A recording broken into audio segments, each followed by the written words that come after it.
This is a presentation of Northeast Streaming Sports. You're listening to TGI Sports Talk with your host, Keith Angle, on Northeast Streaming Sports.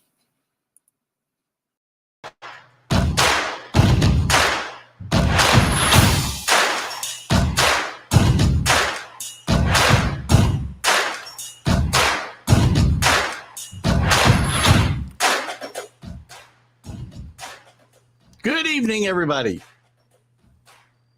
Keith Angle for TGI Sports Talks College Football Huddle. How you guys doing tonight? Another fun week of college football behind us. A few surprises last week, not as many. One big disappointment in Miami's performance against Texas A&M. Some big stories to talk about, though, that we'll get into tonight. We'll also have Lary Sorensen, color commentator for the Wake Forest Demon Deacons. We'll talk about the Deacons' upcoming game, big game with Clemson this weekend. We'll talk about some ACC news, maybe some of the surprises or disappointments, and certainly the game I want to talk about a little bit was a disappointment last week. I thought A&M got outplayed by Miami, but Miami didn't put the ball in the end zone. So if you're not going to put the ball in the end zone, guys, you're not going to win games. A couple of housekeeping things. Again, welcome to everybody here on Facebook, live on Facebook, YouTube, Twitter. We'll replay this show several times there. It'll air tomorrow and Friday at 11:30 Eastern Time, AM that is, on the Roku channel for Northeast Streaming Sports, which we're proud to be a part of. Also, make sure you catch our other shows. Are You Serious? Our debate show with the Mad New Yorker on Fridays at 8 a.m. The Sunday Stream of Consciousness show, which we've moved to 8:30, and then we continue to have a great following. You guys in your comments, those of you that are in both of these shows anyway, thank you for that. And what am I forgetting? Our weekly vlogs. Oh, Fridays I host a show with Dan Harris on Northeast Streaming Sports, but also on Let's Talk Sports, his network, and he's also got a Roku channel, as does Northeast Streaming Sports. And we do a show on Tuesday afternoons. I'm sorry, boy. How about 2:00 Friday afternoons, called Let's Talk New York Sports. We do get off on some tangents, which isn't quite New York, but we try to stick to it. Dan's been under the weather, by the way, so keep him in your thoughts. He's doing okay. He's going to be slowing down his schedule just for a bit, so I'll likely be solo on Friday and maybe helping him out with a couple other spots next week a little bit. But we'll talk more about that. And our best wishes go out to Dan, as always. Good guy, and he's got a great group over there on Let's Talk Sports. Why am I freezing up? There we go. Good evening, Augustine. Good to have you here. Nice move by your Oregon Ducks when we get into the top 25 tonight. Some big movers and shakers there again. As we jump into tonight, I just want to jump into I'm going to jump right into it tonight. Don't know if Alan Perales is going to be with us tonight, but I hope he is. Alan, not purposely, and not, this isn't geared at Alan, but I was a little ticked off about some news that I already knew about, but he had shared with me about Bedlam going away. Oklahoma and Oklahoma State have announced they will no longer, at least for the foreseeable future, well, I shouldn't say, well, next year they will. As soon as Oklahoma goes to leaves the Big 12 and goes to the SEC, let me see if I can fix this camera real quick. This is driving me nuts. There will be no more Bedlam. Another tremendous rivalry shot to hell by all of this realignment and carpetbagging for dollars, guys. It's all I can call it. I hope Alan didn't take any offense. I got into it a little bit with him today. He was going back and forth and, pinning a little bit of blame, not just him, but other people on Oklahoma State because Oklahoma wanted to continue the rivalry. Well, of course they did, because they want the best of both worlds. They want to be able to carpetbag their way to the SEC, cash in on the big dollars they don't feel they can get at the Big 12, and forget about the history and the tradition that they're leaving behind. But we want to keep this piece of it. So please, spare me the old poor Oklahoma Sooners line, okay? And again, there's plenty of blame to go around here why Oklahoma and Texas are going. But at the end of the day, they're the ones leaving. Let's not forget that. And then I read something that he sent me about that the ultimate SEC elitist blowhard, Paul Feinbaum, had to say today. And I'm going to assume this is a quote that Alan had sent me. We're talking about Stillwater, Oklahoma. Mike Gundy hasn't said anything significant since he said, I'm 40. I'm a man. What he said yesterday was nonsensical. Speaking about what he said about Oklahoma and his leaving. Oklahoma's moving on. They're going to be playing Alabama. They'll still be playing Texas. They'll be playing A&M in Georgia. This is a nice little game in a small state, but the rest of the country is giving it a big yawn this morning. You know what, Paul Feinbaum? You and your rhetoric are what's wrong with this whole situation and trying to turn the SEC and then turn the Big Ten into two super mega conferences. Gosh, it set me off this morning. No fault of Allen's, by the way. I mean, again, I was probably a little rough on him with maybe I wasn't, but this is just nonsense. You know, Mike Gundy said when it comes to Bedlam and the football rivalry ending, Oklahoma State has no part in this, and he's right. I'm sorry. Don't blame Oklahoma State by saying, and don't be an apologist for the Sooners. They want the money, go there. You can't have your cake and eat it too. It's all about the dollars. Good evening, Rick Sherlock. Good to have you in your room today. God, this whole thing, again, just stirred up all the anger in me about this whole thing. And if this is what Oklahoma and Texas want, to go for the dollars, then carpetbag your way across the country and shut your yaps. Don't complain that the traditions that you're destroying, that you're helping to destroy, you and your TV partners and the SEC and the Paul Feinbaums of the world.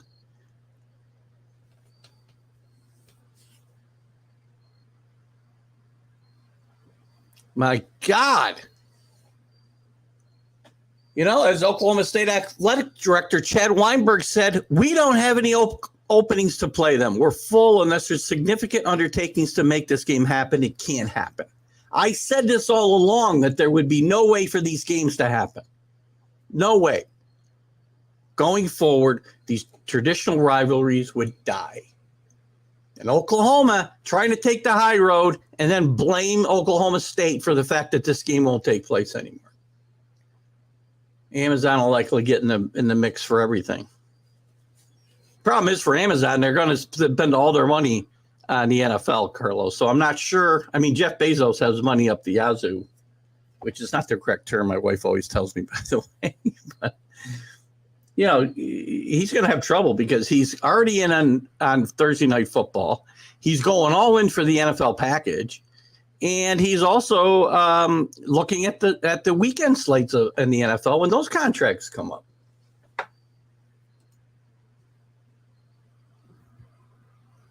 Yeah, I'm not going to open up that article now, but you guys can read that at your leisure.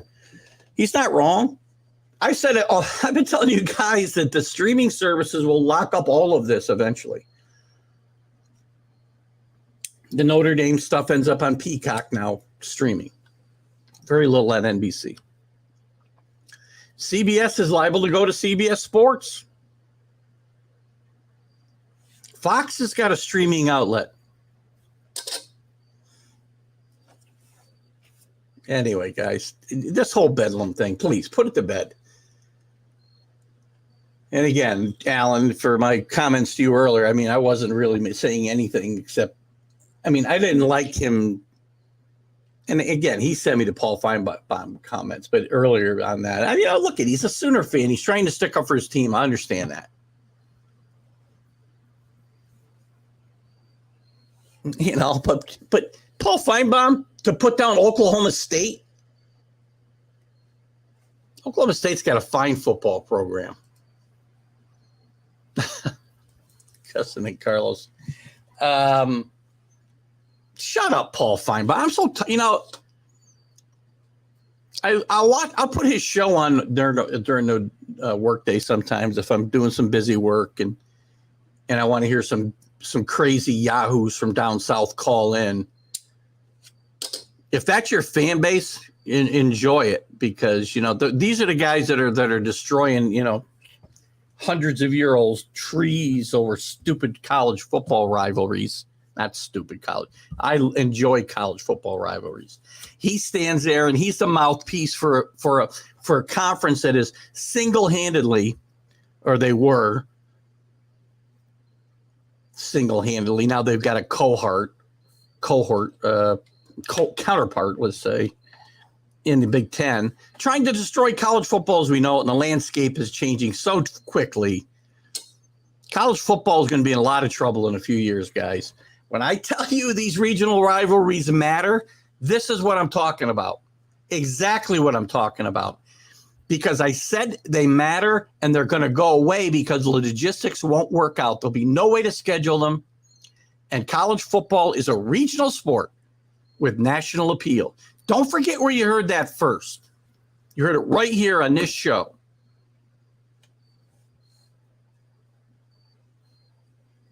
Ugh. Kentucky's got a good football program too. Hold it. First of all, why am I going to talk about anybody? Paul Feinbaum sat there and put down Oklahoma State. A really fine football program. As good as Ole Miss, who I will say. As good as Kentucky, who I like a lot. When it comes to doing, getting what you need starts. I don't know why this mute won't stay off of here.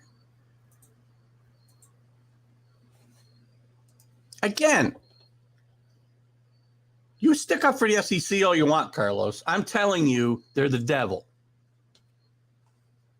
As a whole, not the teams, not the players, not the coaches necessarily, the team presidents and the conference commissioners. And you want it both ways, right? Steal away a traditional conference alignments, and then get mad when your schools can't schedule conference rivalries, and then have Paul Feinbaum, your mouthpiece, go out there and say, "Oh, Mike Gundy, he hasn't said anything relevant in 15 years." Oklahoma State, Stillwater, Oklahoma. How about your Yahoo guys from frickin' Alabama, by the way, Paul? My God. Ugh.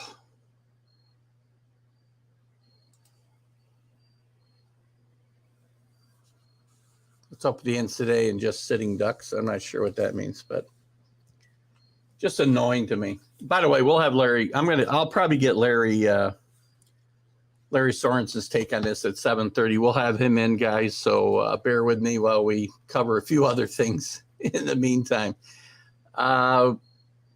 Couple other things I want to chat about. Herm Edwards is out at Arizona State. What took him so long? Bad football hire in the first place. A guy who hadn't coached in, I don't know, when they hired him at least 9 years. Hadn't coached in college since 1989. Never a good fit. They wanted to bring an NFL approach to this program. This is a program, by the way, that could flourish probably with the right kind of head coach. And Herm Edwards wasn't that, and the lack of institutional control that has got Arizona, and it's going to hurt them in their search for their next head coach, has been shocking. Why this investigation's taken so long when they've fired or there's been investigations into pretty much the entire staff except for Herm Edwards himself, and the team just got beat by I don't remember, Southwestern Missouri or somebody last Saturday. It's shocking that it took till that long for Herm to be gone. I know that Augustin's a big Ducks fan, Oregon Ducks, which we'll talk about in a little bit, if not now, then later in the show. Because the NCAA has no power anymore, Carlos. We've talked about this forever. No power. The conferences have all the power. And they're going to break clean. And they should want a clean image. This is a cesspool, what Arizona State's become, and it's going to cost them in their search for a new coach. Ducks are at 15. Ducks. A lot of Ducks. Jim Jeffco going this Saturday for the 83 reunion. I'll be interesting to chat with Jim.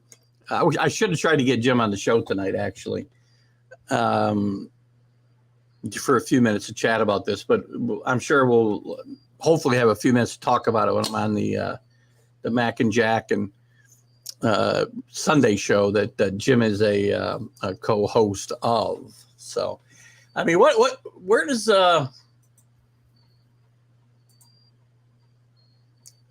where does Arizona State go from here?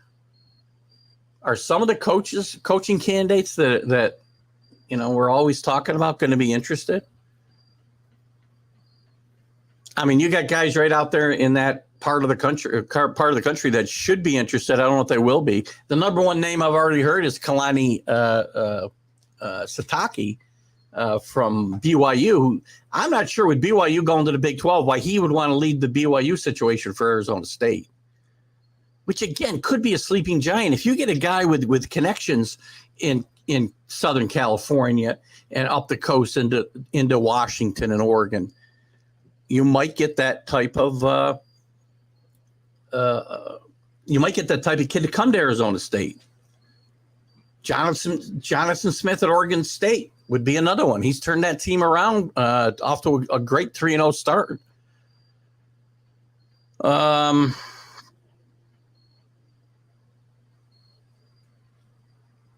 But again, is he going to leave Corvallis for Tempe? I'm not sure. Really not sure. There's Alan. Who's that? Arizona. Yeah, Arizona State. They also, not this week. They didn't get beat by Oklahoma State, I don't think. Did they, Alan? But they did get beat by Oklahoma State.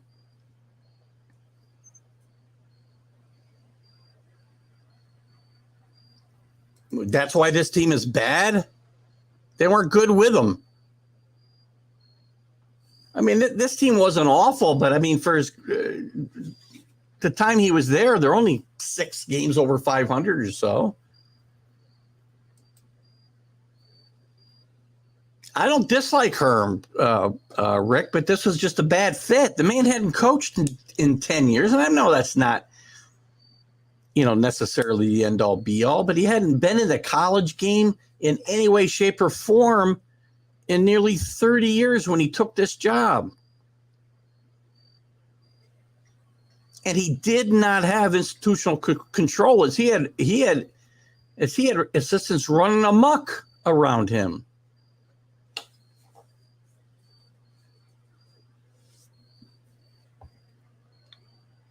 And maybe he needs to go back to work in the NFL rookie symposiums, Rick, and delivering those messages about nothing good can happen after midnight, because he's not going to be a football coach again.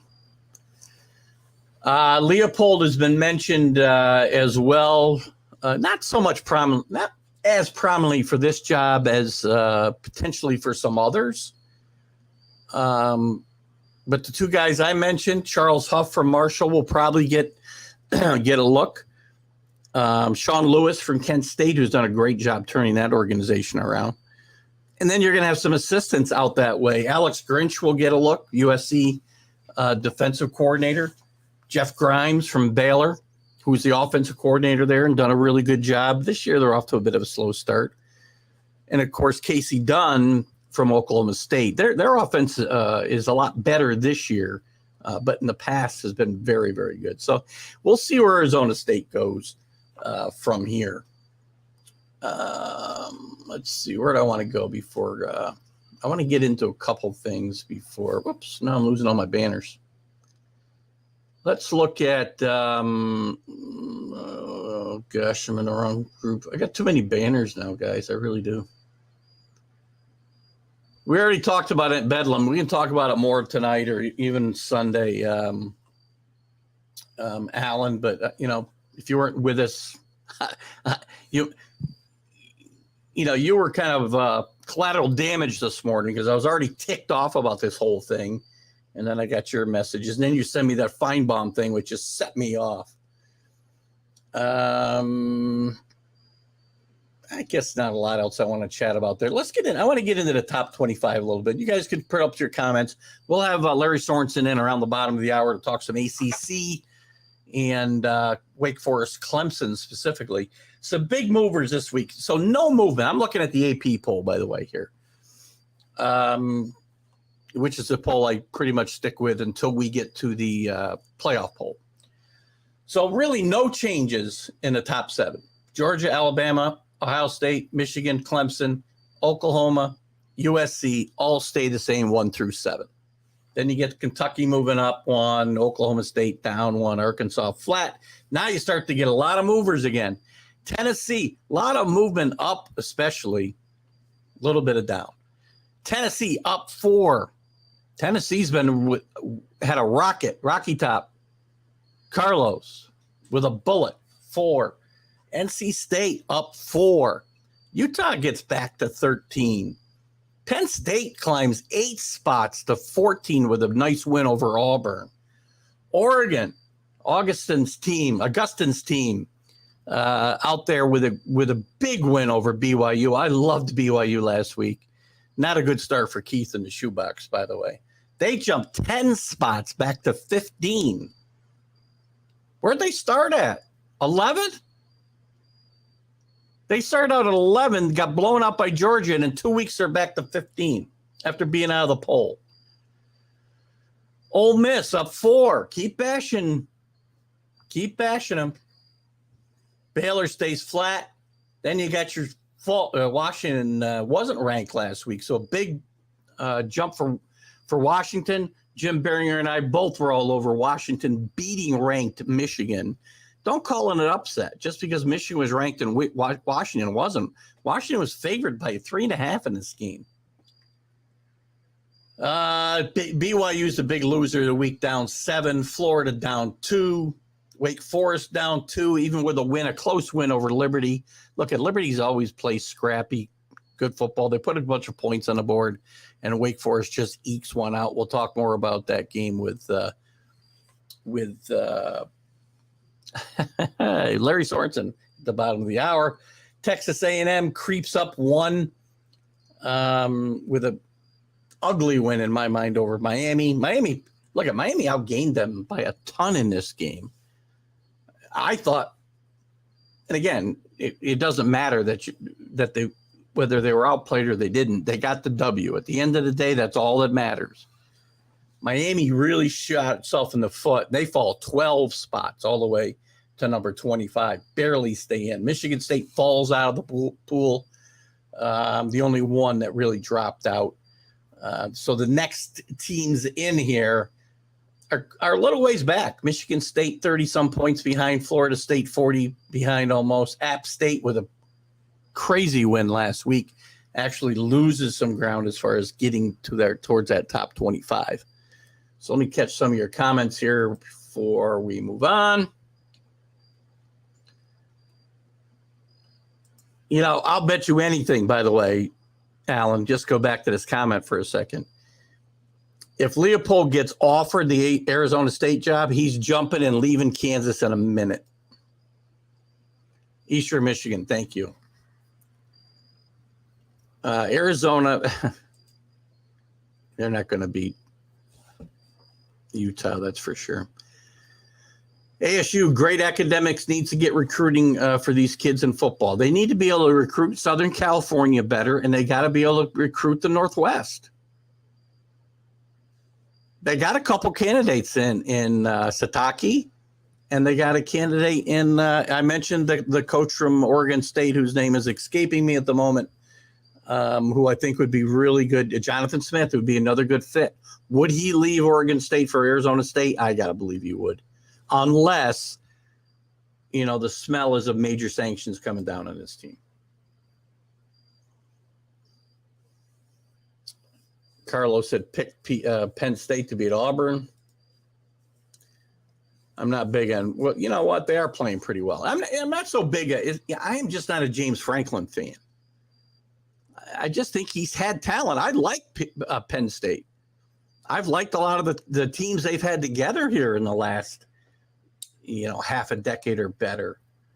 But I just think James Franklin has come up short. I mean, I think he's been at one pack. He hasn't been to a playoff. I've barely sniffed a playoff. And I think he's been at one Big Ten final.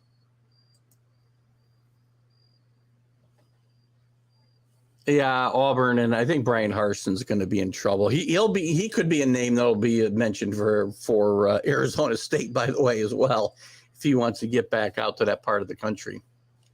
Kansas at 30 right now in some polls. When was the last time I heard that one? Mark Mangini. I've said it a bunch of times, right, as we talk about Kansas. And God bless you, Alan. You're right. They're off to a good start. I was poo-pooing Kansas until they showed me something, and they still haven't beat anybody that I'm really all excited about. As I say that, who'd they beat last week? Good point. Who did they beat last week? I think they beat a decent team. Oh, yeah, Houston, right? Of course. Beat up Houston pretty good, 18 points. Got Duke this week. That's not going to be a game that's going to help them move up, though. Why leave a program when you're rebuilding from ashes and try to dig one? Because you got a place where it's going to – listen, if you had a choice, it's going to be almost impossible to sustain anything in Oregon State, I think. When you got to compete against Washington, you got to compete against Oregon, even Oregon State to a bit. Plus, you can't get kids from Southern California. They'll go to Arizona.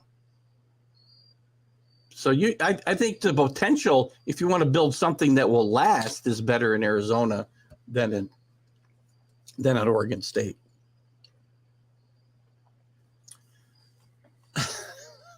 Chad DeLon, welcome in.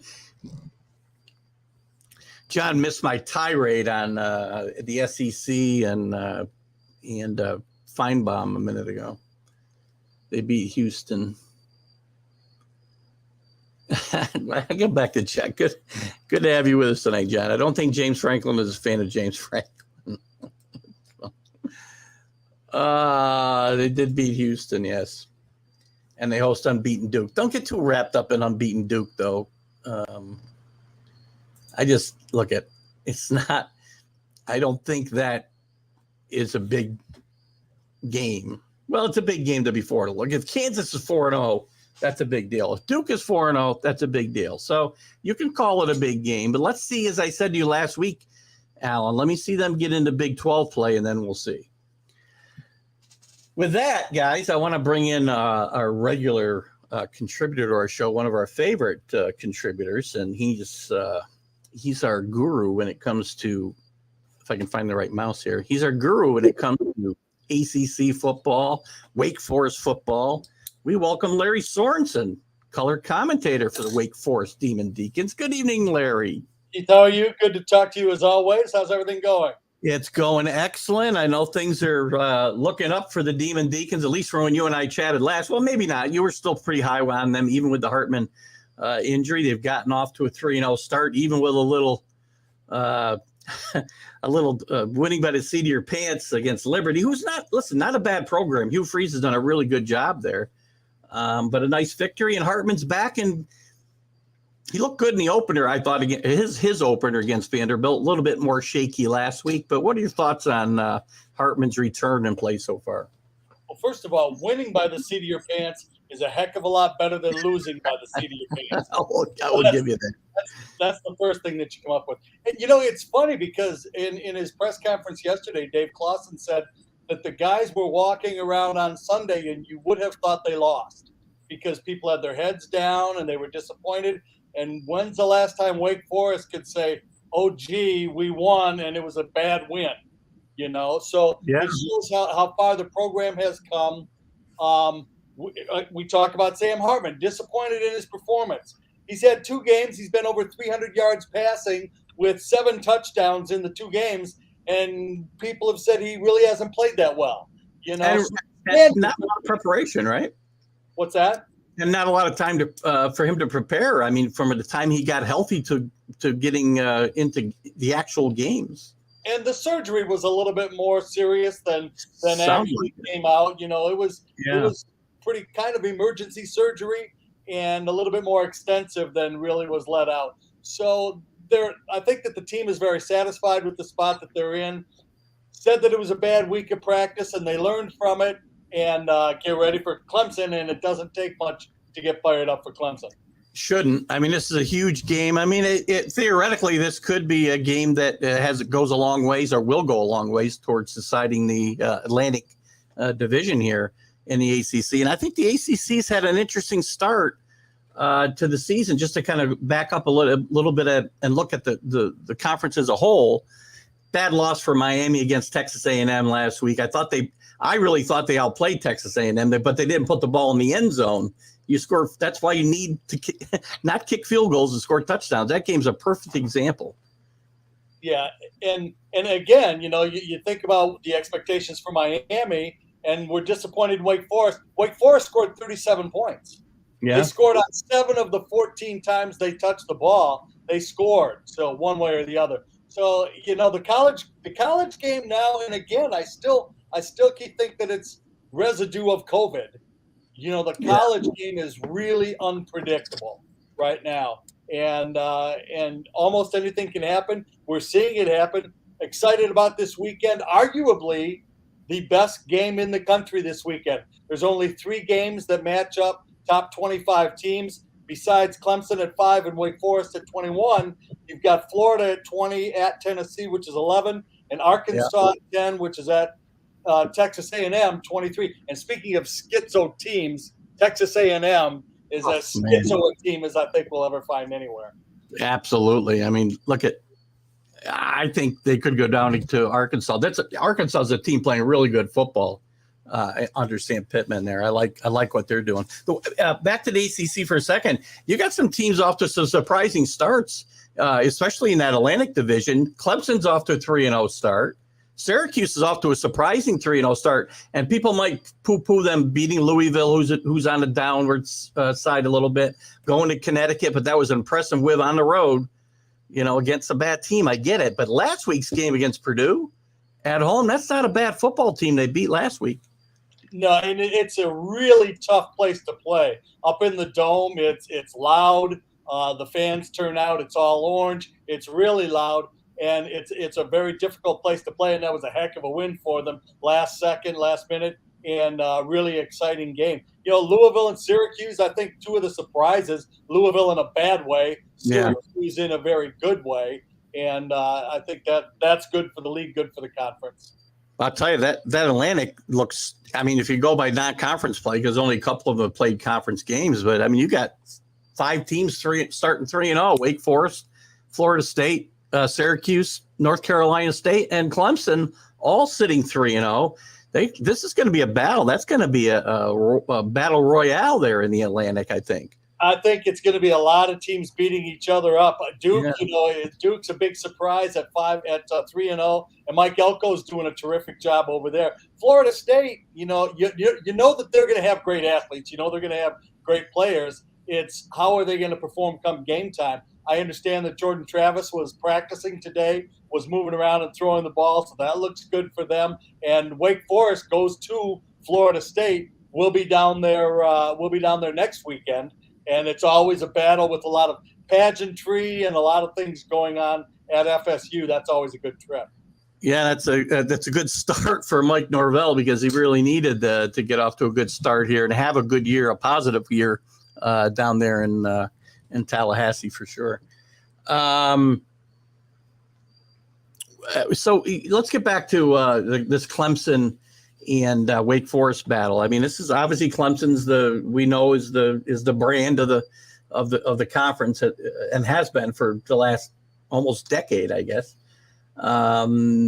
Wake Forest has had trouble against this team particularly, but this Wake Forest team and this Clemson matchup looks to be a game Wake Forest could win. Clemson's had some trouble with teams that can put the ball up in the air and be successful, which Wake Forest obviously has shown a proclivity to be able to do.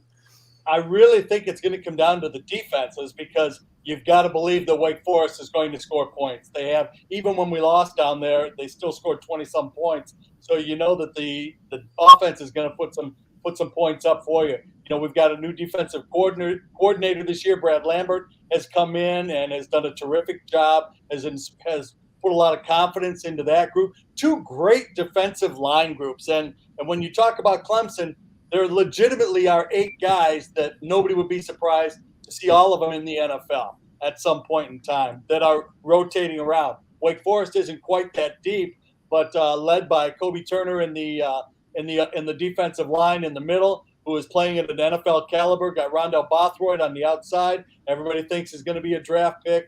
So there's some great play going on with the defensive lines. Wake Forest has got veteran leaders and a veteran group. Guys, everybody's 5th year or more that starts on the offensive line for Wake Forest. So there should be some good battles. You see that Wake Forest, this defense being that much improved over last year? I know they're giving up 71 points, 36 of them last week. You think they're that much better than last year?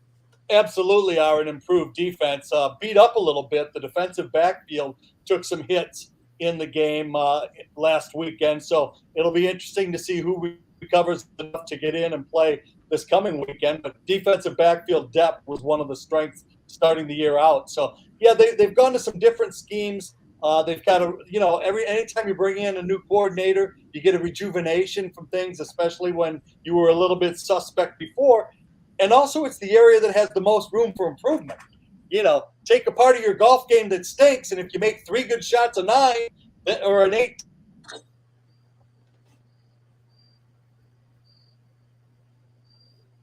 Larry froze up. He must have been looking at my golf clips. Let's see if Larry unfreezes. There he is. You froze up on us when you were talking about golf. I said you must have been looking at some of my clips. Well, I'm up here in the boonies, and I might have had a bear step on the cable or something. Keep those bears out of here. Who's the team? We talked about some of the surprises so far in the. I mean, I hate to talk about disappointments because again, we're so early in the year; it's hard to tell, right? I mean, teams are still finding out their identities and whatnot. But who are the teams? Let's talk about let's expand out of the ACC. Who are the teams that have really surprised you nationwide this year so far? Well, you got to love what Michigan's doing through all their quarterback controversy. You got to love the fact that they've, and of course, I watch them maybe a little bit closer than some other schools that I watch. But I think that what they have done has been really impressive. Arkansas, I think, as you said, is another team that has come out of it. Kentucky looks like they've got a terrific game. Yeah. And they've done a very good job. So, again, you hesitate to say too much yet because it is 3 games. I see that there are some polls out there that are putting the quarterback from North Carolina amongst the all-time greats because he's got the highest QB rating. Well, we're comparing him to guys that played, 800 plays compared to the 48 he's played, So let's give it all a little bit of time to settle out and see where it's going to shake out. Yeah, I think they said the same thing about Sam Howell more than once or twice in North Carolina too, and that didn't, look, he's got a good job in the NFL as a 3rd-string quarterback, but he's certainly not Joe Montana. So you got to let guys play. It's funny. Time takes time, and you might want to write that one down someplace on your big board. I did. I was looking for my pen here. But, it really, you just have to wait a while. And you want to see which teams are going to improve, too, Now, it happens that Wake Forest is going through a stretch. You get Florida State right afterwards. And so those are a couple tough on the road, especially, which makes it a couple of tough games back-to-back. And but you build towards that climax towards the end where hopefully you get into your conference championship and who knows, in a bowl game, and who knows what happens from there. Good point. I got to ask you this. I want to get to some comments certainly before we get done here. But you and I have talked a lot about the whole realignment thing, and we're pretty much on the same page. And some of the rivalries that are going around. At the top of the show, I had a little rant on the fact that there'll be no more bedlam, which is to me exactly what we said would happen as a residue of these realignments and a wrecking of traditional conferences and regional rivalries. And one of my viewers had sent me some information that Paul Feinbaum had talked about on the SEC network, who's just an SEC blowhard in my mind anyway. But, he's putting down Stillwater, Oklahoma, and he's putting down Mike Gundy, and Oklahoma is trying to position themselves as the faulted party here. I'm sorry, the hurt party here, that they want to play this game. Well, they caused this game not to be able to be played by leaving the conference. How can you blame Oklahoma State when you're the guys causing the problem? Well, because there's always somebody to blame, right? Right or wrong, there's always somebody to blame. And all you have to do is yell it louder and more often than the other guy. And that's what people hear last. So, it's just, you're exactly right. And it's taken away a lot of the great traditions. I'm old school. You're old school. I believe in the traditions. I grew up in the Big Ten in the Detroit area. So we had Michigan and Michigan State, an hour away from each other. Ohio State is 3 hours down the road.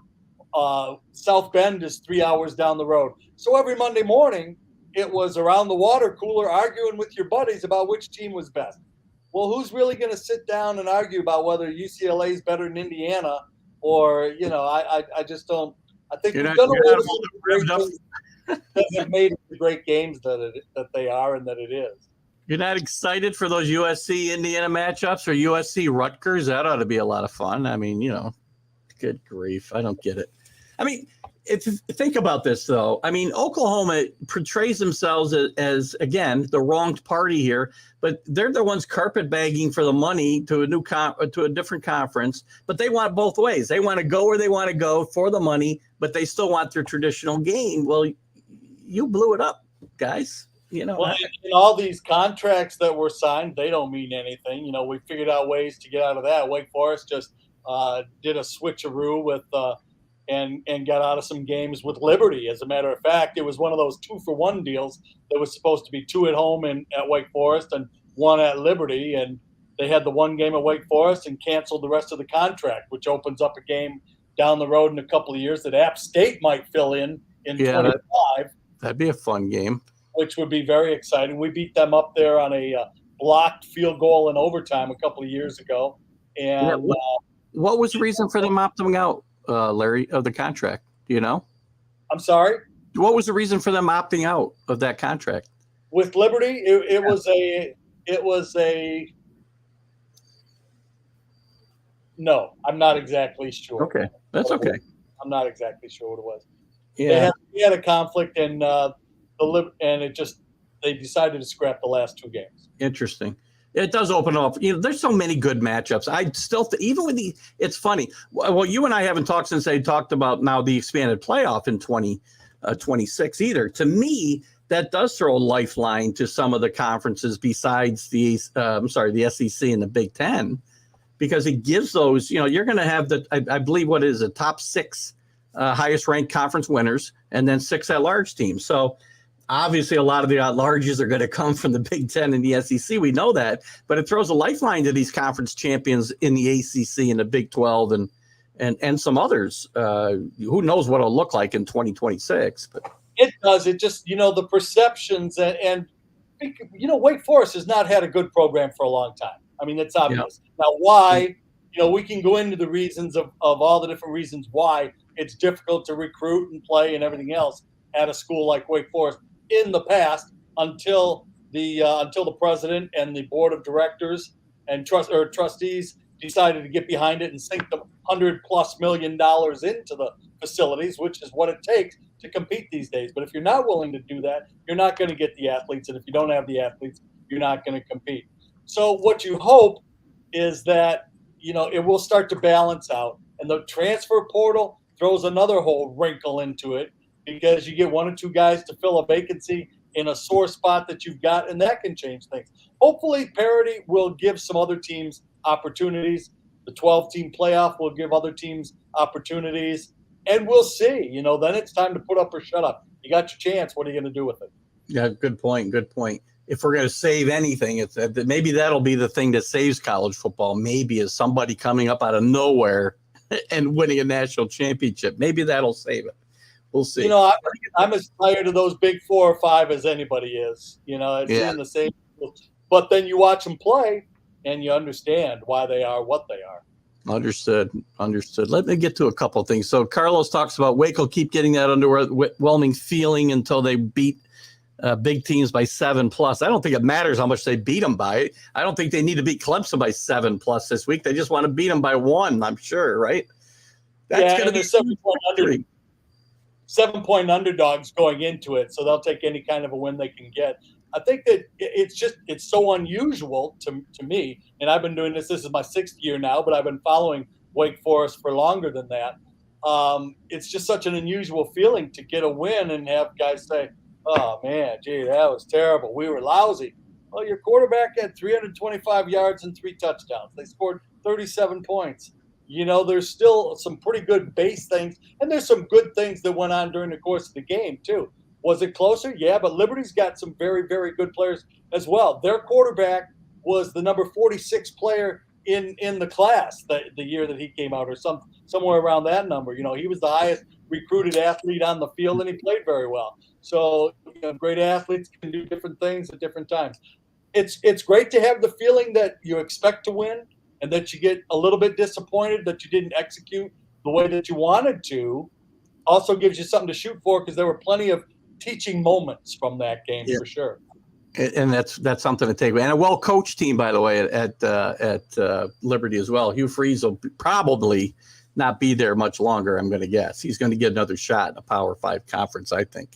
You're exactly right. And he's played at this level, so he knows what it takes. And he was able to convince those guys, you guys belong on this field. I mean, they had between the grad transfers, the junior college transfers, regular transfers, different guys that were in their 6th year and so on and so forth. They had quite an interesting collection of players, and the main guy was the quarterback that had to leave Tennessee, got kicked off the team, and found himself a home at Liberty, got a new life, started out as 3rd-string quarterback, and now he's their starter, and he's a great athlete. Yeah, fun to watch for sure. John DeLon, one of our SEC elitists, who he likes me to call him that. I thought it was a derogatory term for the longest time. He enjoys being called that, so I'll call John that. He does poo-poo Syracuse's beating Purdue because Purdue always is crap. Well, I don't agree. They beat twice last year. They beat the number 5 team in the country. This team was 9-4 last year. Jeff Brom's done a great job at Purdue. I'm not telling you they're going to compete with, the Michigans and Ohio States, but that's a pretty good program right now. And they're in a very tough conference as well, so they go and get beat up every week too, and kind of an upset special type team. Another school, kind of reminds you of Georgia Tech a little bit, but with a better football program than Georgia Tech has. But it's another school, tough to get into, tough to maintain the grades and everything else. You go to school there, you know that you're in for some work. That's an interesting. It's just you bring Georgia Tech when we talk about teams that are disappointments. I mean, Georgia Tech hasn't had a good year in the ACC in football in forever. Jeff Collins has got to be feeling the heat there. I got to believe he's one of the first guys out the door if they don't find a way to straighten this out quick, and I don't foresee they are. Yeah, it's really disappointing because he came in with so much life and so much enthusiasm and really was a shot in the arm for football itself. I mean, he's an entertaining guy, but it hasn't transformed over to the field, and they just haven't taken care of business. And bottom line is, you win or you lose, and that's what you get judged on. You can only fool them for so long with all the extraneous BS. Sooner or later, you got to produce a W. I'm going to get into some of these comments after you're gone because I'm going to have to probably go off on a couple of these things. Oh, my God. Better you than me.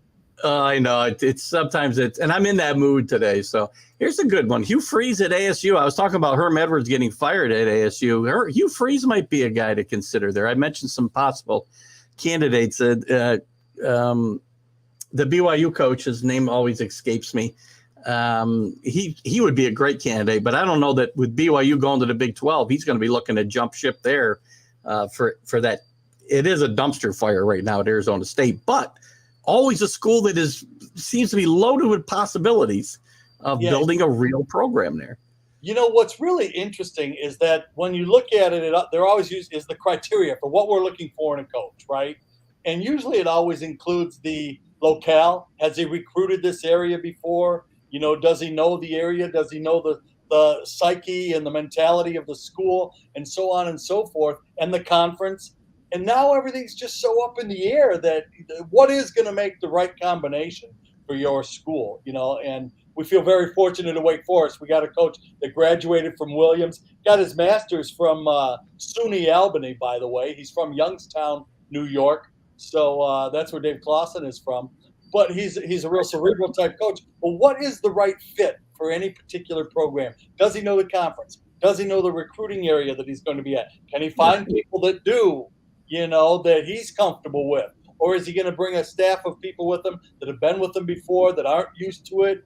And because there is a difference in recruiting in the Midwest and recruiting in Southern California. Right. And with that said, Hugh Freeze may not be the best fit out there because he spent most of his career here, that in the southwestern part of the country, right? Or southeastern part, of the country. And it is a difference. No question about that. We got one. I get a positive. Picking Wake as just don't be surprised upset win. Nice, Alan.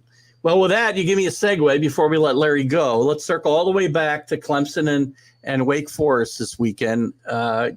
I know you probably don't want to make a prediction on the game, but give us an idea what to look for besides the defenses. And if you want to predict the score, you can always go out on a limb and do that. Well, I'll tell you, last week I predicted that the quarterback would get happy feet at times from pressure that the defensive line brought. And I told my broadcast partner, Stan Cotton, we would have at least 3 interceptions. And we had 3 interceptions because he just kind of threw it up for grabs. And I see a lot of the same thing from DJ Uiagalelei as well, that when he gets moving a little bit, sometimes he'll get a little bit more air under the ball. And if the defensive backfield can get a couple of turnovers are the basis of what Wake Forest likes to do. They believe if you win the turnover game, you win the football game. So they'll be looking to – and Will Shipley's a great back for Clemson, and he's got good ball security. But if they can find a way to put the ball on the ground once or twice and maybe pick off a ball or two, I think the Wake Forest can upset them 27-24. Nice. We get a pick besides from Lary Sorensen. I'm going to be rooting for you because I will tell you what, I will be taking the points in this game. I'd like to see a win for my friend Lary Sorensen for sure. And I need the Miami Hurricanes to rebound myself this week. But I will be, I think, I'm going to be on Wake Forest, I think, with that 7, especially if he gets a 7.5. That's where I'll be all over it. So I'd like to see him pull out the win. So, all right, with that, Larry, anything else you'd like us to know about in the ACC we have not touched before I let you go tonight? It's just good to get into the conference. Good to see teams playing each other. Hopefully, I think the ACC had a down year last year, and I think people said Clemson's not good, therefore the whole conference is crap. And I didn't feel that was a real valid opinion. But I think that what they've done, I think they're 28-6 in these first 9 conference games, and something like 17-4 against the Big 5 teams, Power 5 teams in that area. Don't quote me exactly. Close. But, it's been a good showing for the conference in the early going. And I think that if they can maintain that going on and provide entertaining games, then it'll really bring the conference back, gain some respect, and I think Wake Forest is right in the middle of all of it. So it's a really fun time. I think it's going to be a great year, probably in both those divisions, but the Atlantic specifically is going to be a real fun ride. So great quarterback. Hopefully, Larry, all the way through that ride. So thanks for coming in tonight, and enjoy the home cooking this week, and let's go get those Clemson Tigers.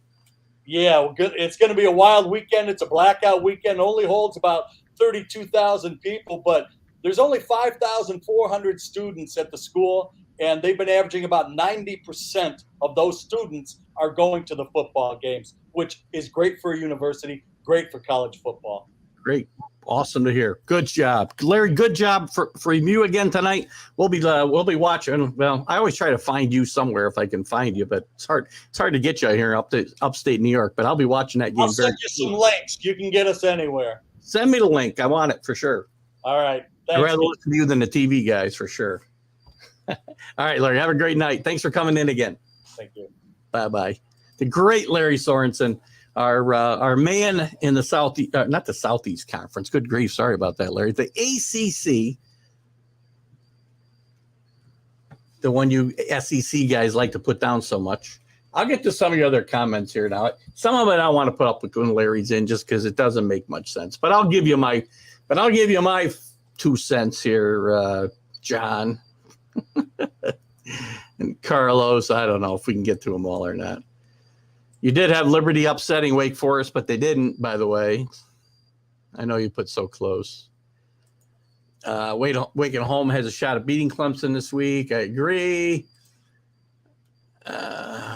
Wake did exactly what Liberty and App have done. I'm not really sure where we're going there because oh, I see. Put them all in one comment, will you? Rick was right about that. 2007 again.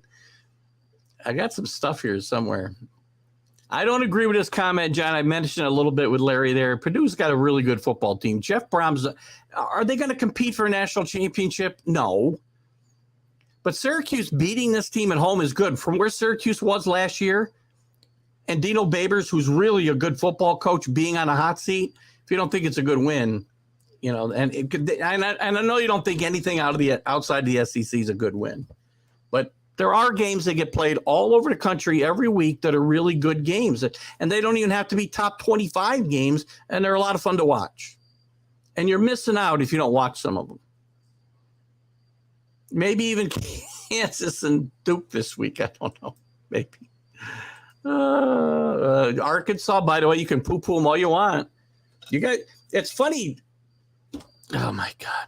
Carlos is an SEC elitist. He says he is. But then he'll bash half the conference. And then tell me they're starting to get better. They are very good. Look at your conference is so good. I told you guys this before. Don't think because I get angry that you guys don't think any other football is worthy, like Oklahoma State, which I'll get to your comments in a minute, John, I promise you. You look at teams that are going to – Kentucky's got a very good chance of getting to Georgia undefeated.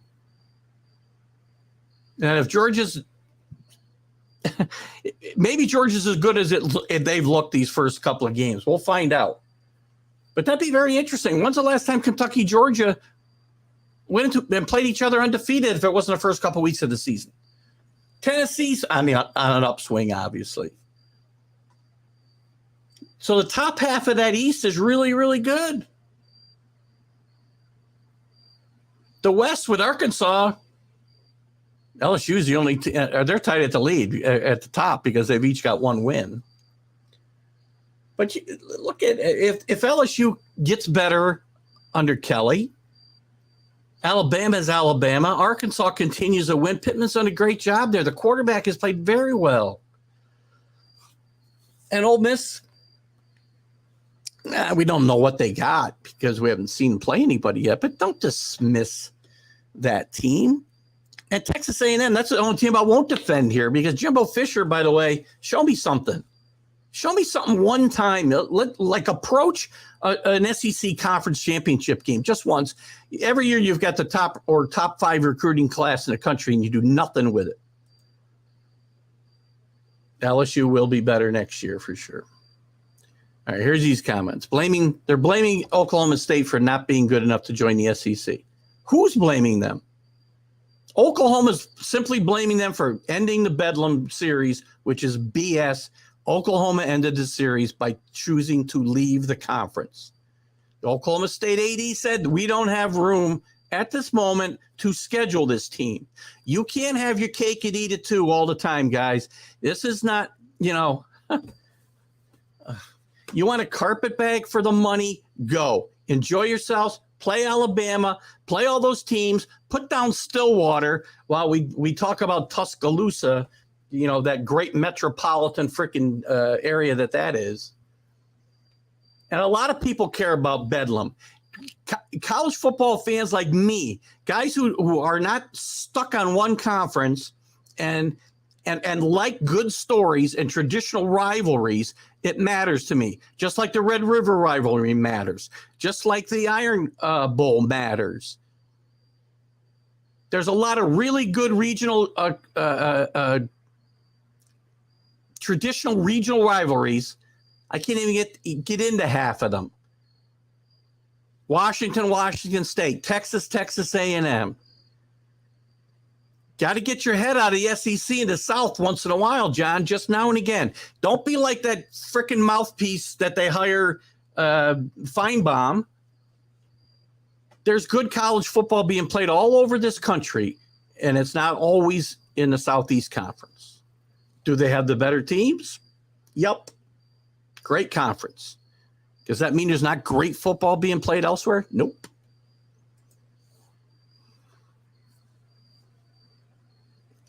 I could also blame Texas for getting the idea to move in the first place. Well, why can't I just blame Oklahoma? I'm not going to blame Texas for Oklahoma moving. They could have said no. And then they could have turned their tables and said, no, we're not going to play the Red River rivalry anymore with you, Texas. Everybody's going to get blamed except for Oklahoma. Everybody. Oklahoma State, Montgomery, Texas, SEC.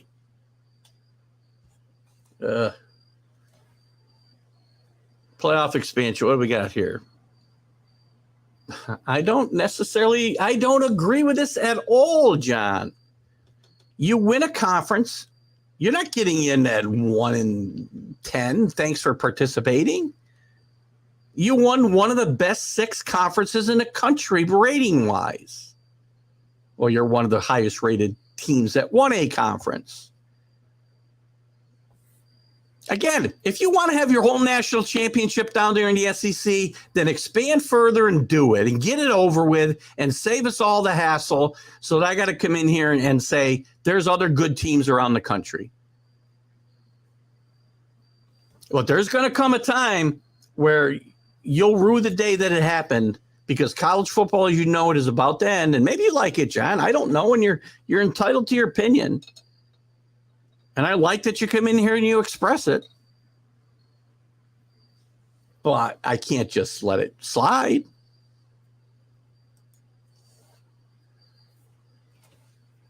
Whatever. That doesn't change the fact that they beat 2 top 5 teams in the country last year.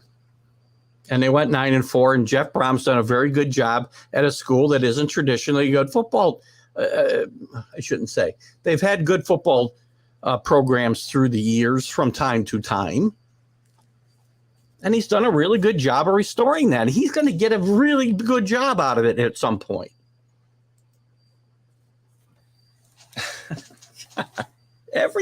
So no SEC team ever loses to anybody else without it being a referee, a gift, or whatever. And I'll tell you again, and anybody who watches my show says, do not put yourself in a position to get beat by referees' calls at the end of the game. Just don't do it. Play better so you don't get screwed by the refs. I may talk about bad calls. I have never, ever, ever blamed a loss on referees ever. For my team, ever. Just never done it. I don't disagree with this comment, though. As I got thinking about Hugh Freeze, yes, he's coached his entire career east of the Mississippi, and he would not fare well. I think the guys I talked about, I can't think of the guy's name now. What is that guy's name from BYU? I got to see it to be able to say it. Kalani Sitake. Jonathan Smith. Maybe the coordinators we talked about, Grinch or Grimes, they might be guys that would be candidates for that job.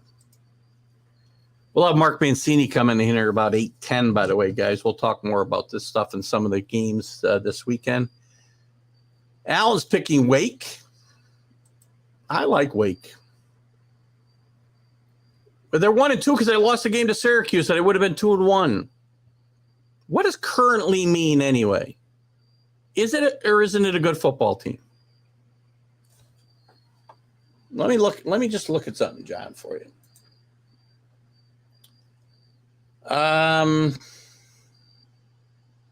Looking for a team here to kind of use an example. I guess I can't because the SEC hasn't played anybody. Yeah, whatever. Yes, they're 1-2. It's 3 games. All I'm saying is, again, I'm not telling you either one of these teams is going to win a conference championship. I'm telling you Syracuse is much improved over last year. They won 2 games. Their coach is on the verge of getting fired.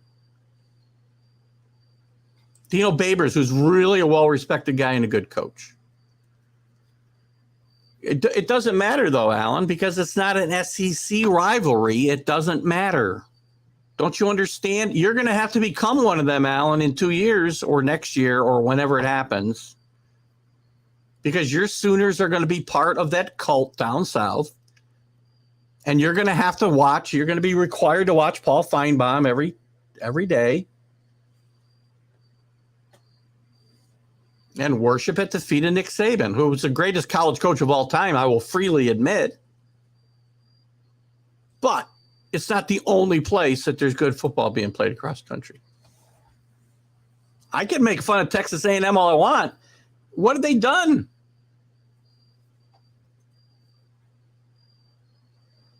Oh, I see what you're doing. I should have read the whole comment.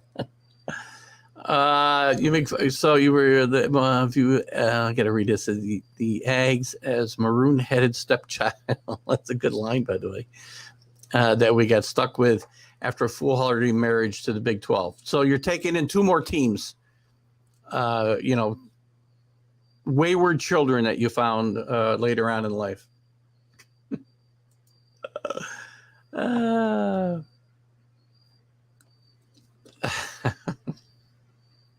So there's 2 other teams in the country that you'll say are good football teams.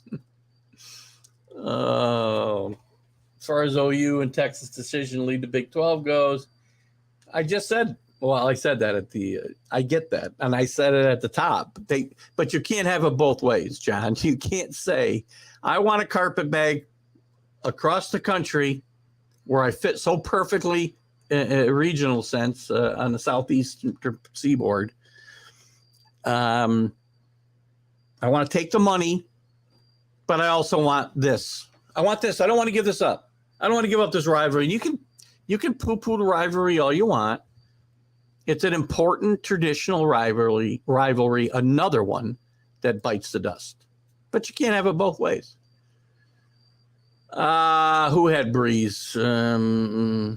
Breeze. No E at the end. Drew Brees. They did. They had some decent teams when Drew Brees was there. They had some decent teams when Kyle Orton was there. They've had decent teams. Were they ever a national power? No.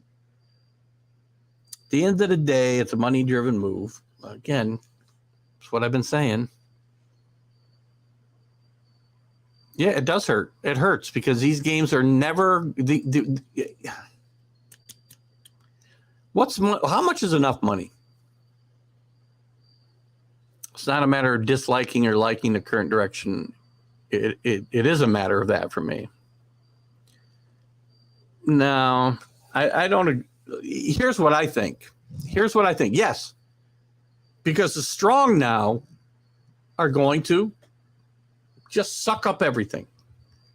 Maybe the college football playoff, and you want to call it, I call it a lifeline to some of the conferences that you don't deem worthy to let in your playoff, John, your SEC / Big Ten playoff. And I don't have to like what I see. I don't have to accept the inevitable. This wasn't broken. This got broken in 2012 with the first round of realignment that destroyed the Big East entirely, not just in football, but in basketball, because all these decisions are football related. And it makes a lot of sense, right, to put together conferences where Rutgers volleyball team is going to travel to UCLA. Makes great sense. Makes great economic sense as well.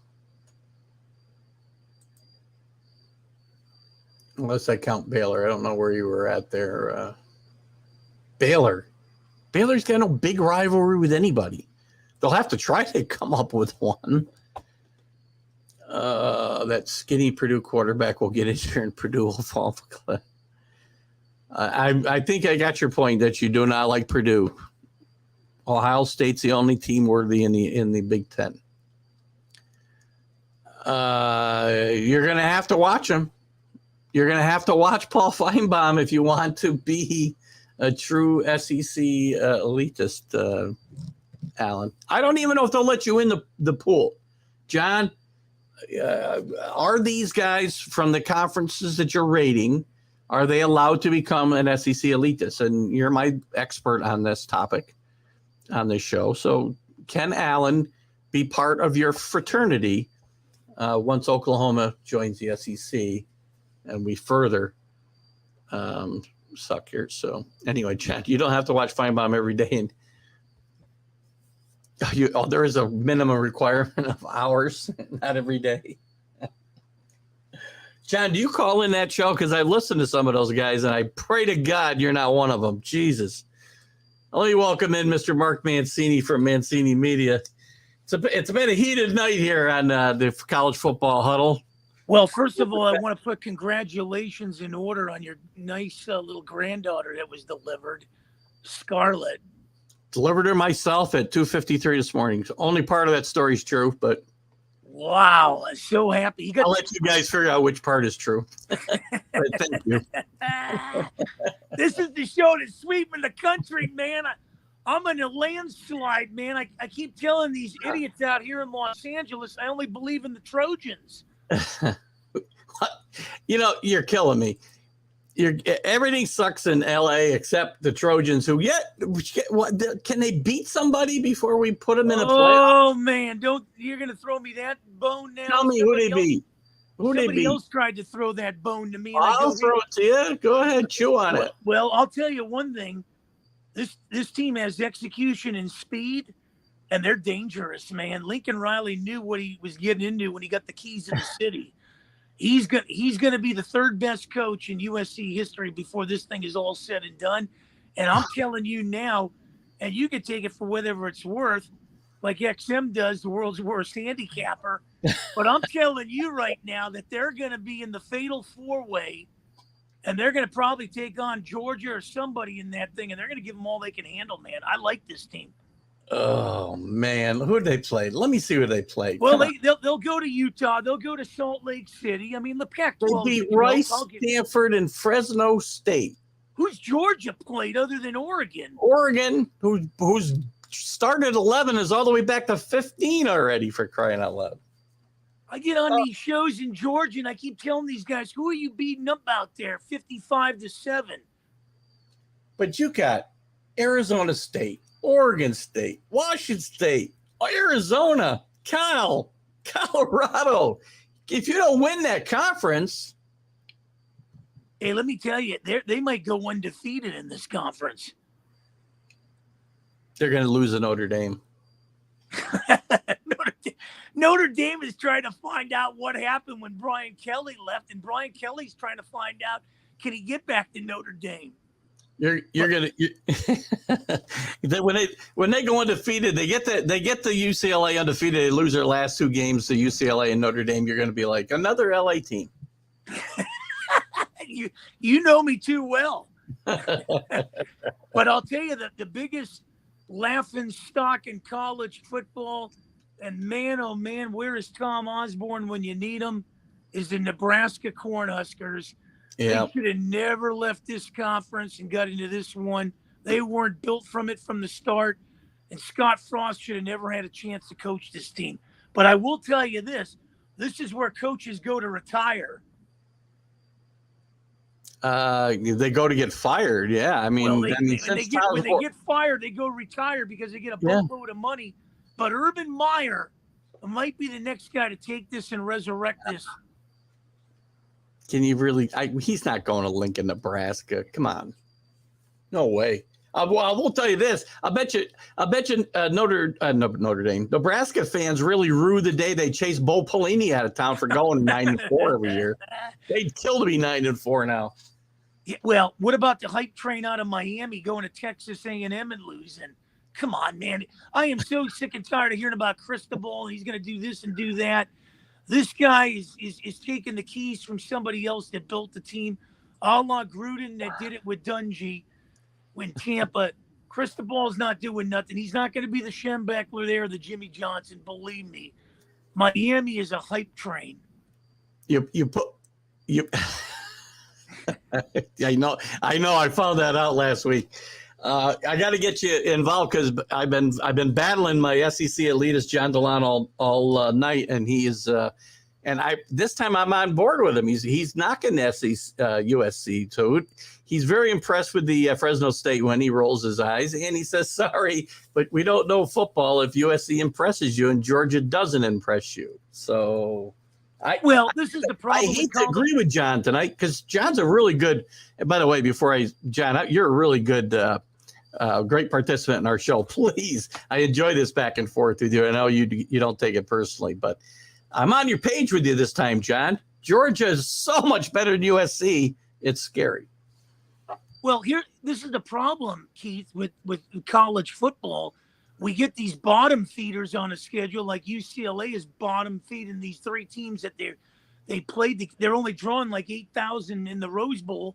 But the problem where people are tuning this type of stuff off, and I don't know how people get excited. I mean, this is like sitting here watching the Dodgers rip the Rockies and Diamondbacks. How do you get excited ripping Bowling Green, North Texas State, and Summit, Sanford, and Sons? I don't understand these schools, man. Let's get a top 10 schedule, but we're not going to get that. So let's get some conferences going. Penn State showed that they can play in the SEC by going and beating Auburn.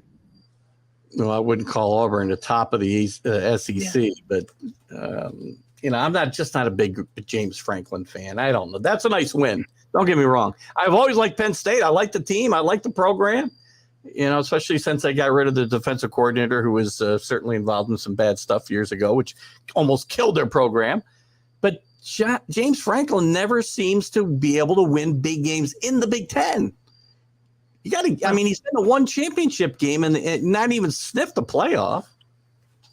Well, that's true. And, he's not cut out of the same mold as Paterno was. And Paterno was Penn State, but it's an admirable win. And, when you look at it and you see what happened over the Pitt won, they exercised the ghost from last year, that team coming in and beating them in their backyard. They won't get conference play till the following week. They get Rhode Island this week. But the Herm Edwards firing, man, what the hell was that all about, man? Come on, why did it take so long? Why did it take so long? I mean, I like Herm Edwards. Look, everybody likes Herm as a guy, right? I talked with Rick Sherlock earlier. He mentioned, Herm had some great advice for kids in the NFL symposiums for rookies. Nothing good happens after midnight. Well, but this was a bad hire. The guy hadn't been involved in college football in nearly 30 years, and he showed total lack of institutional control out there. What's wrong with Hines? See, this is where, I look at it. I always like to take the side of these guys that bring it to the wagon train. Like Chip Kelly at UCLA. People don't like him. I mean, who do you want? Toledo? Do you want Durrell? Do you want Donahue there? You want conservative coaches? I mean, that was Chuck Knox in the NFL. Come on, guys. These are guys that build programs. Terry, you're talking about Terry Donahue? Terry Donahue. That was a great program at UCLA. Well, but he played in the shadow of USC. At least Chip Kelly's bringing some swagger. He had it in Oregon. I like this guy. He's making progress at UCLA. The running back's great. DeChambeau, whatever the heck his name is. That I don't want to get tongue tied with his name, but I mean, we do that here. But they're already saying Urban Meyer might be. Urban Meyer ain't coming. UCLA does not spend big money on coaches. I was surprised they did it with Chip Kelly. UCLA, Urban Meyer, where? UCLA? Urban Meyer rumored to come out here if they let Chip Kelly go. He's not going. He's going to Nebraska before he goes to UCLA, and he's not of going course to he would. UCLA doesn't pay these kind of coaches. They're conservative, man. He's not going. He's not going to either place. My gosh, Jesus. I think he's going to Nebraska, Keith. John had a good comment about that. He says, "Where was it? Hold on." Here it is. So he says Urban can't revive Nebraska. You need blue chip linemen to win, and that's a tall order at Nebraska. The ironic part of that is that's all they used to have at Nebraska was these big freaking guys that they get from Nebraska and Oklahoma and the surrounding area. All these huge linemen. I'm trying to think of the guy's name that they're. Hey, you know what? There's some great offensive linemen out there. Now they can't recruit them because they're in the Big Ten. Okay, everywhere Urban Meyer's been in college football, he's won. Every single stop he's been at. I don't disagree. So if he goes to Nebraska, I'm not saying right away he's going to get it to where Tom Osborne had it, but he's going to get that program better than it was with Callahan and some of these other clowns that have come through there. Yeah. Well, he's got. I don't doubt that he'll coach again, but I don't think it's going to be in Nebraska. That's all I'm saying. So, listen, let's you and I go through. Let's go through some of the. I want to go through the top 25 games. We'll pick a winner. We'll pick a loser, and when we're done, we got to have our lock and we got to have our surprise. Now, the surprise doesn't have to be in the top 25. It can be anywhere. Yeah. Top 25 games. Pretty simple games here. Miami, Middle Tennessee. Pretty easy. Miami. Oh yeah. Georgia plays Kent State. I mean, oh God. Cool, Art. Are you paying? I know, John. John, I know they beat Oregon in the first game, but can we play somebody for a couple of weeks after that or not? Georgia wins. Michigan starts their Big Ten conference with Maryland, who's 3-0 out of the conference, but I think Michigan wins this for fun. Yeah. No, I like Michigan too. I think they're really starting to put it together. Maryland's a good team. I can't wait to get into that. This game could be closer. Florida-Tennessee game. We're getting there. Clemson. We got one of the couple. I think only a couple of ranked teams playing each other. Clemson goes to Wake Forest. Wow, Clemson. I'm going to take Wake Forest to win in the first time in like 15 tries here. Well, that was going to be my surprise, and I'll save that one. But I like Clemson, but I wouldn't be. We get into the thing. Wake Forest is good. Clemson can't be your surprise. I can tell you that. No. Goes to Penn State. Penn State's going to win again. They'll be 4-0. Yep. Baylor goes to Iowa State. I'm going to pick another. I'm going to pick Baylor, and this isn't necessarily an upset because Iowa State's favored in this game by 2.5. They're not ranked. Baylor is. Iowa State off a big win, interconference win with Iowa, who's not very good right now. I'm going to take Iowa State in this game. Yeah, I agree with you on that one. Definitely agree with you. Your Pittsburgh team plays Rhode Island. Please don't get all over the SEC guys, will you? Rhode Island. The Rams. Pittsburgh. I got a cousin that graduated from there. A big game. You alluded to it earlier. If the Mad New Yorker's here, the Mad New Yorker likes the Rocky Top. Florida at Tennessee. At one time, a huge rivalry. Kind of waned recently. Tennessee's playing some good football. They're a 10.5-point favorite in this game. I'm a little surprised, but I like Tennessee to win this game. Let me tell you something. Growing up, those Florida schools were always in the top 10, whether it was Florida State, Florida, Miami. Man, how times have changed. And Florida is not going anywhere in this game. Tennessee showed me going to Pittsburgh. They've shown me quite a few games. They're a dangerous team. I like the Wolves. Yeah, me too. Texas at Texas Tech. I'm gonna take the home dog here, Texas Tech, that surprised Texas in this game. Are they having tryouts at Texas yet? No, not yet. They're 2-1. Almost beat the number 1 team or number 2 team in the country. Sorry about that. I'm waiting for Steve Sarkisian to stand there and open tryouts for quarterbacks because they've been dropping like flies there against Alabama. I just didn't understand, if they had an open tryout now for quarterbacks. Give me a pick. I'm gonna go with Texas in this one. I think they're, Sarkisian's trying to build something there. The injury, he's going to play the injury card this year if they don't do anything. But, he kept it close with Alabama. I'm going to stick with him in this one, too. All right, Oregon at Washington State. Oregon had quite the roller coaster. Started 11th in the country, gets blown out by Georgia, falls all the way out of the poll. Now they're back to 15 after a big win at home against BYU. They go to Washington State, who's 3-0 out of the conference.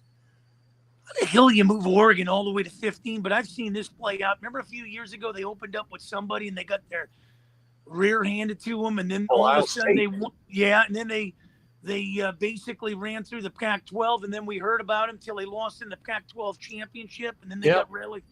So we've seen this dog and pony show before, but somebody must be paying a lot of money to push these guys in the pool. I'm gonna take Oregon here. Yeah, I'll stick with Oregon. Okay, Tulsa goes to Ole Miss. I think this is an easy win for Ole Miss. Yeah.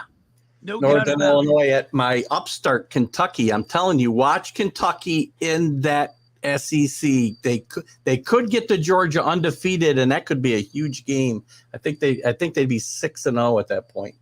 I've been saying Kentucky for a little bit, man. You better adjust your mirrors. People aren't giving these guys credit. They are coming. They're coming. I like Kentucky here. Obviously, the other matchup of top 25 teams, Arkansas travels to Texas A&M. They beat Miami on the scoreboard, about the only place I think they beat them last week. Miami couldn't put the ball in the end zone. Deserved to lose, and Texas A&M Jimbo needs to show me something. You get the best. I'll tell you, I like Arkansas here, by the way. He did show you something as far as keeping Miami out of that. They were relegated to, I think, 5 field goals in that red zone. Was it 3 and they missed 2 or something? Yeah. So he showed him something. Miami was, reading their headlines here. Everybody was talking about what they're going to do and all this, but I don't know. I like Texas A&M in this one. I like Arkansas. Sam Pittman's got something working there. I like Jefferson, the quarterback, and I think they're going to beat Texas A&M second year in a row. Vanderbilt goes to Alabama. Vanderbilt got off to a good start this year. They've only lost to Wake, but now they're hitting the SEC. Probably not a good sign for them. They'll probably get beat by about 50 by Alabama this weekend. Yeah, welcome to the Crimson Tide, and to go home. Right. Wisconsin with a very disappointing loss last week at Ohio State. I'm pretty sure Wisconsin's getting blown out of here, too. I got somewhere around my place, I got one of those Bucky Badger blankets. I think I got it for $5 at a Salvation Army. I always like to pull it out when the Badgers are doing good, but boy, it's going to collect dust for a while, man. How did they lose to Ohio State like that? I mean, they just seemed like the team was coming on and just, I don't know, man. Where's Barry Alvarez when you need him? Right. He's not coming back, that's for sure. UConn at North Carolina State. Easy win for North Carolina State here. UConn with Jim Mora, same old. Yep. No, totally agree. I like North Carolina State, the Wolfpack. A week ago, before Kansas State got upset, I would have maybe liked them a little bit in this matchup with Oklahoma, but I like Oklahoma to win this game now. Yeah, firing on all cylinders, exactly. Yeah, boy, they dismantled Nebraska. USC at Oregon State. I'll have to take your Trojans here, I guess. Yeah, I like them too. I mean, they're gonna. What people don't understand, the Trojans have been rolling 40 points in all 3 games. Yeah, good point. You're gonna need, and I know everybody's on that, Georgia thing and, Ohio State and this and that. Let me tell you something. You're going to have one hell of a defense to shut their receivers down. Got to play somebody, though. And Caleb Williams is doing some damage there. Wyoming goes to BYU. I think Wyoming pays for the poor performance BYU put on against Oregon last week. I think they get beat up pretty good in this game. Yeah, BYU wins this.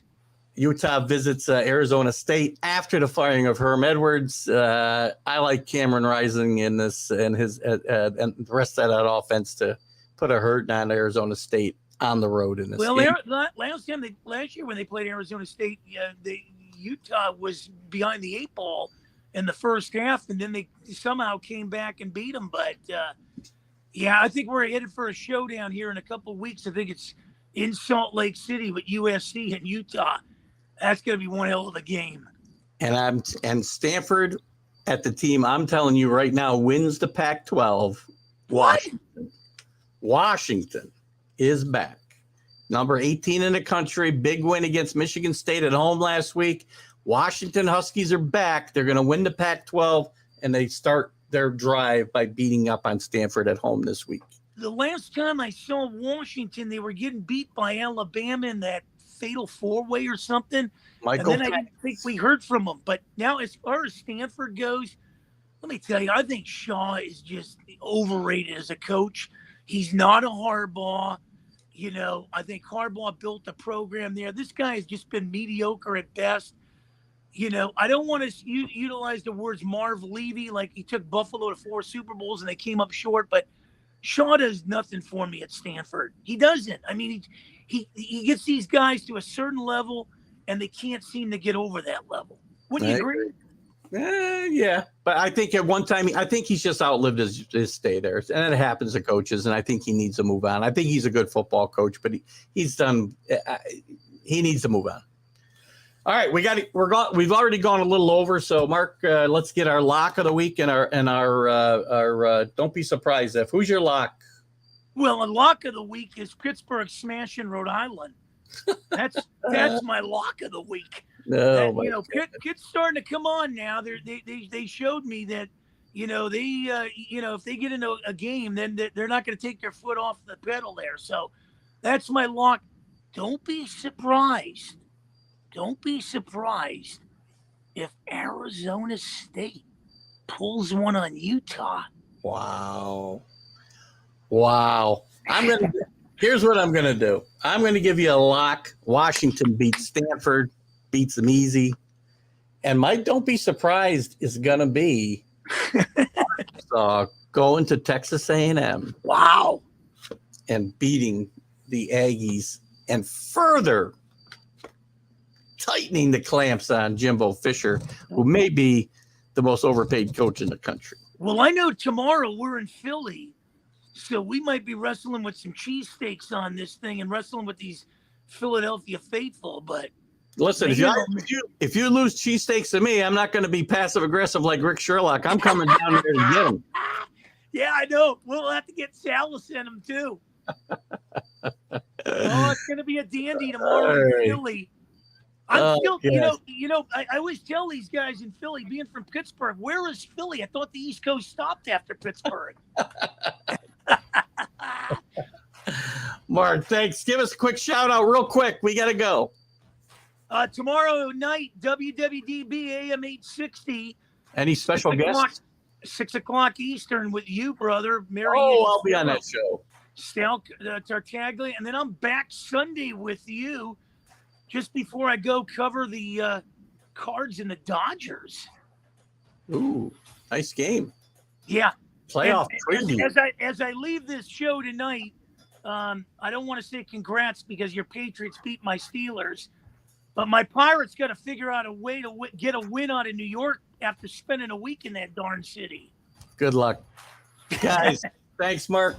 Guys, thank you, Alan, John, Rick, Augusta, and everybody that's participated tonight. I know I'm going to leave some guys out. I apologize because you guys participated like crazy tonight.